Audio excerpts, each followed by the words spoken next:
এই সংসদ অত্যন্ত পবিত্র সংসদ, অনেক রক্তের বিনিময়ে ঘটিত এই সংসদ। এটা সৌন্দর্য, মাহাত্ম্য, এটা আভিজাত্য অনেক বেশি। আমরা এখানে বসে সব কিছু সমাধান করতে চাই। সেই প্রসঙ্গে তাজমহলের সৌন্দর্য দেখে ফার্সি কবি ওমর খৈয়াম বলেছিলেন, আগার ফিরদাউস বারোই জামিন হামিন আস্তত হামিন আস্তত হামিন আস্তত। পৃথিবীতে যদি কোথাও স্বর্গ থাকে তবে তা এখানে, তবে তা এখানে, তবে তা এখানে। আমিও বলি, মানুষের কল্যাণের জন্য, জাতির গঠনের জন্য, মানুষের আশা আকাঙ্ক্ষা পূরণের জন্য যদি সবচেয়ে সুন্দর জায়গা থাকে এই সংসদ, এই সংসদ, এই সংসদ।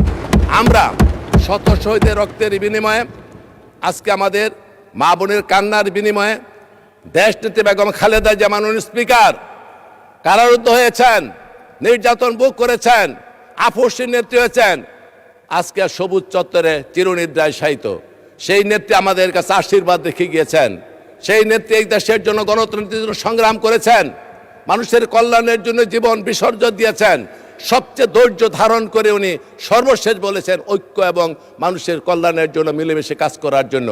অতএব এই সংসদকে আমরা যাতে কার্যকরী করি। মাননীয় স্পিকার, আপনার কথা আমি ভালো করে জানি। বিজয়ের যে পতাকা আমরা উড্ডীন করেছি সম্মিলিতভাবে পাহাড়ের চূড়ায়, বিজয়ের পতাকাটা পাহাড়ের চূড়ায় উঠে এটি অর্জিত হয় গিরিপথে, দুর্গম উপত্যকায়, উর্বী মুখর সাগর পাড়ি দিয়ে।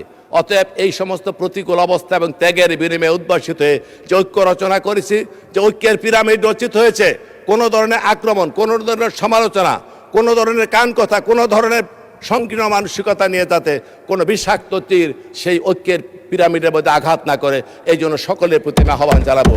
এইখানে যেমন বসে আছেন আমাদের সংসদ নেতা, উনি সংসদের অভিভাবক, ওইখানে বসে আছেন বিরোধী দলীয় নেতা, উনিও সংসদের অভিভাবক।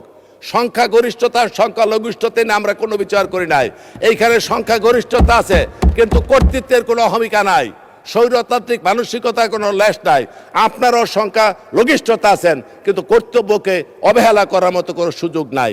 অতএব আসুন এই সুন্দর সমৃদ্ধির মাধ্যমে এই সংসদকে আমরা শান্ত করি, এই সংসদের মাধ্যমে মানুষের কল্যাণ করি। এইটাই আমার বক্তব্য। আমার বক্তব্য বেশি বাড়াতে চাই না। আমি আপনাদের কাছে আবারও অনুমতি জানাবো, শত ত্যাগের বিনিময়ে উদ্ভাসিত এই সংসদ, এই সংসদের দিকে মানুষ চেয়ে আছে।